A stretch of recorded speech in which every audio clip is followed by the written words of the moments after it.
বারাণসী থেকে মাত্র 10 কিলোমিটার দূরে উত্তর পূর্ব দিকে অবস্থিত সারনাথ বৌদ্ধ মন্দির। এবং এখানে আপনাকে আসলে পরে মনটাকে একদম শান্ত করে দেবে। এবং এর ইতিহাস তো আমরা জানি আর জানবই, কিন্তু এর দর্শনীয় যে বিষয়গুলো রয়েছে সেগুলো অবশ্যই আমাদের দেখতে হবে। সারনাথ মন্দির সম্পর্কে বলতে গেলে বলতে হয় ইতিহাস, আধ্যাত্মিকতা আর শিল্পকলার এক অনন্য সংমিশ্রণ আপনার চোখে ভেসে উঠবে। আপনি এখানেই দেখতে পাচ্ছেন সেই অপরূপ সৃষ্টি। বারাণসী শহর থেকে একটু আগেই বলছিলাম মাত্র 10 কিলোমিটার দূরে অবস্থিত সারনাথ বৌদ্ধ ধর্মের অন্যতম প্রধান তীর্থক্ষেত্র। গৌতম বুদ্ধ বোধগয়া থেকে জ্ঞান লাভের পর প্রথম যে স্থানে ধর্মচক্র প্রবর্তন করেন, অর্থাৎ তাঁর প্রথম ধর্ম দেশনা দেন, সেই স্থানই সারনাথ।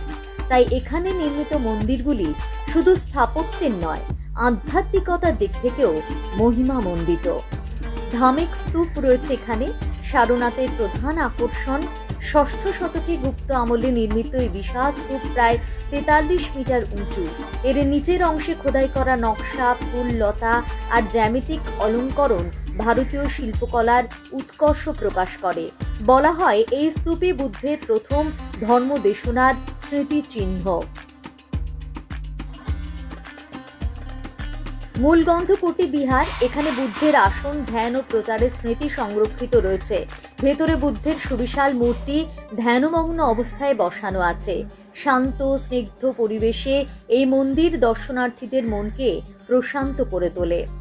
শুধু ধর্মীয় নয়, শিল্প সংস্কৃতির দিক থেকেও সারনাথ মন্দিরগুলির গুরুত্ব অপরিসীম।